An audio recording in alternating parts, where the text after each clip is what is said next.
My name is Captain Tori Meyers, and at 32 years old, I thought I had learned how to handle pressure, criticism, and disappointment. But nothing could have prepared me for the moment my own mother stood in my childhood bedroom holding a blue dress and asked me not to wear my military uniform to my brother's wedding, because she believed it would embarrass the family in front of important people. For years, I had been the daughter who stayed quiet whenever my achievements were overlooked, the sibling who showed up to every family event without expecting any recognition, the person everyone assumed would always set her own feelings aside to keep the peace. I had carried that role for more than a decade without complaint, telling myself that staying silent was easier than fighting for a place in a family that never seemed truly interested in understanding me. My military career was never a secret, yet nobody in my family ever asked about it. They knew I served, but they treated it like a passing phase rather than a life built on responsibility, sacrifice, and leadership. Whenever a neighbor asked what I did, my mother would quickly change the subject, as if my uniform was something she wished people would stop noticing. Unlike my family, the Marines I served alongside knew exactly who I was.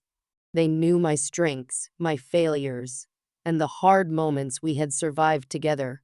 Those men and women had become the closest thing to a real family I had ever known, because they valued character over appearances and loyalty over social status. When my younger brother Wes announced his engagement to Sloan Whitfield, the entire family celebrated like they had won something. Sloan came from a wealthy and well-respected family, and my mother treated the wedding like the most important social event of her entire life. She spent months planning every detail and constantly reminded everyone how critical it was to make the right impression. The strange thing was that Sloan herself was genuinely kind. During our conversations, she showed real interest in my life and asked thoughtful questions that nobody in my own family had ever bothered to ask. By the end of one phone call, she told me she was glad Wes had a sister like me. Those simple words meant more than she could have imagined, because I had not heard anything like them from my own relatives in years. 2 days before the wedding, my mother walked into my room carrying a beautiful blue dress and gently suggested I wear it instead of my uniform. She said the wedding guests were sophisticated people who might find the uniform distracting. But underneath her careful words was a message I had been hearing my entire life. Hide who you are so everyone else can stay comfortable. After she left, I sat alone staring at the dress and my uniform hanging side by side. One represented acceptance through invisibility. The other represented truth. I knew wearing the dress would make the weekend easier. But I also knew it would mean pretending once again that the most important part of my life was something to be hidden away. That evening, I found comfort in a small challenge coin I carried with me everywhere. The coin had belonged to a young Marine named Danny Brennan, a 19-year-old whose courage and kindness left a permanent mark on everyone who knew him. Years earlier, he had pressed that coin into my hand for luck. After a tragic mission took his life, I promised myself I would carry it every single day in his memory. The next morning, my brother came to me with a nervous smile and asked if I could avoid wearing the uniform, just for one day. He said he wanted everything to go smoothly and hoped I could simply be normal for the wedding. Hearing those words hurt more than I expected, because they revealed how little he truly understood about the life I had spent years building. Later that day, the family gathered for lunch, and the conversation eventually turned toward me. One relative questioned my future.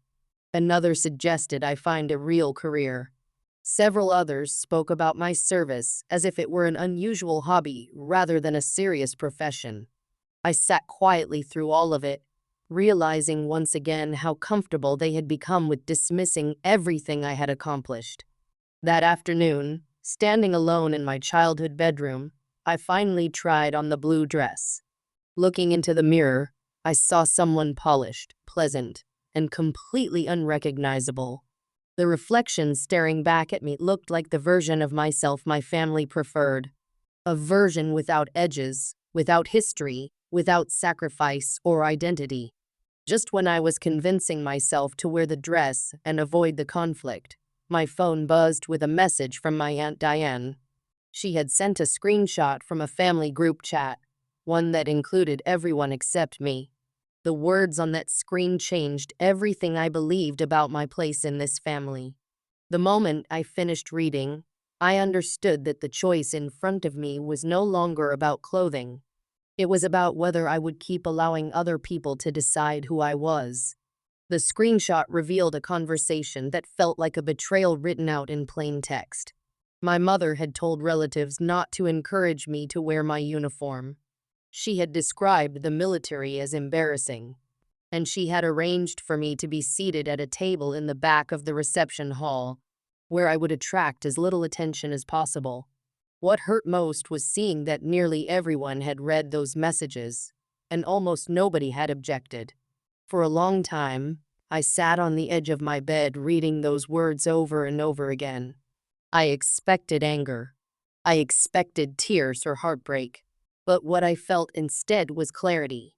The idea that my family simply misunderstood me disappeared completely, replaced by the realization that they understood me perfectly and had chosen to minimize me anyway.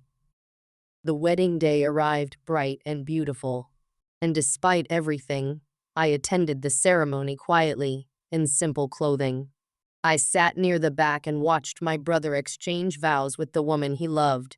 For those few moments, none of the family drama mattered, because I genuinely wanted him to have a joyful start to his new life. After the ceremony ended and the guests began making their way to the reception hall, I slipped into a private room where my uniform was waiting inside a garment bag. Standing in front of the mirror, I carefully put on each piece, reminding myself that this uniform represented years of service, responsibility, sacrifice, and memories that deserved to be honored.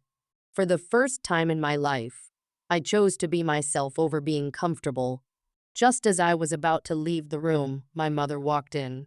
She froze the moment she saw me in uniform. She pleaded with me to change, insisting I would embarrass the family and ruin everything she had worked so hard to build. When she demanded that I blend in one last time, I looked her calmly in the eye and told her that I was not the one being embarrassing. The reception hall was already full of guests when I entered through a side door. My plan was simple: walk quietly to my assigned table, enjoy the evening, and avoid drawing unnecessary attention. I was not there to make a statement or start a confrontation. I simply wanted to exist openly as the person I truly was. As I crossed the room, conversations began to fade. People slowly turned their heads. Among the guests stood an elderly retired Marine who immediately recognized the significance of the medal displayed on my uniform. He rose to his feet with quiet dignity and called out in a strong, clear voice that a Silver Star recipient had entered the room. The room went completely silent. The veteran raised a formal salute toward me. Without thinking, I returned it, and within seconds, something extraordinary happened. Other veterans scattered throughout the ballroom stood as well, some saluting, others standing at attention, creating a powerful moment of respect that no one in that room would ever forget. Many guests did not fully understand what the medal meant, but they understood the emotion filling the room. The silence became a tribute, not only to my service, but to every sacrifice represented by the uniform I was wearing. For the first time in my life, strangers openly honored something my own family had spent years trying to hide.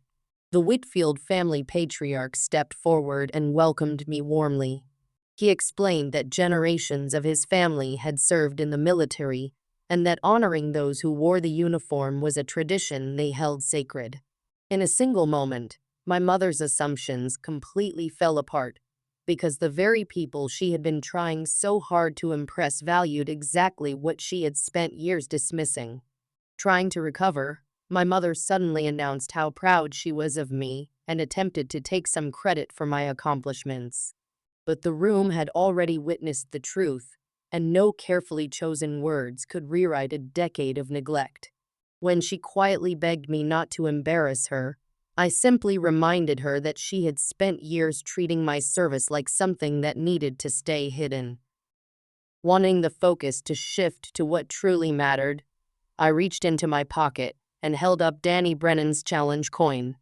I told the room that no achievement is ever earned alone, and that every honor I carried belonged equally to those who had sacrificed beside me.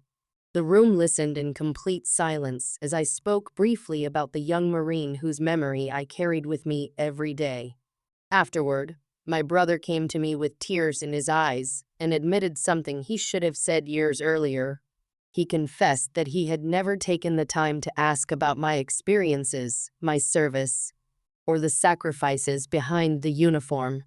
His apology was simple and sincere, and for the first time, I truly felt that he saw me as a person, not just as a family role he had always taken for granted. Later that evening, my father quietly handed me a worn envelope containing an official letter that had recognized my military service years before. He admitted he had kept it hidden rather than standing up for me when it actually mattered. His honesty did not erase the past, but it marked the beginning of a more truthful relationship between us. The weeks and months after the wedding brought changes nobody had expected. Some relatives reached out with genuine curiosity. My relationship with my brother slowly began to improve. The Whitfield family welcomed me warmly into their lives. And most importantly, I stopped apologizing for who I was. I stopped making myself smaller so that other people could feel more comfortable. The greatest lesson from that weekend was a simple one. The people truly worth impressing never once asked me to become less. The only people made uncomfortable by my identity were the ones who refused to understand it. And their discomfort was never mine to carry. From that day forward, I chose to stand fully in my own truth, regardless of who approved.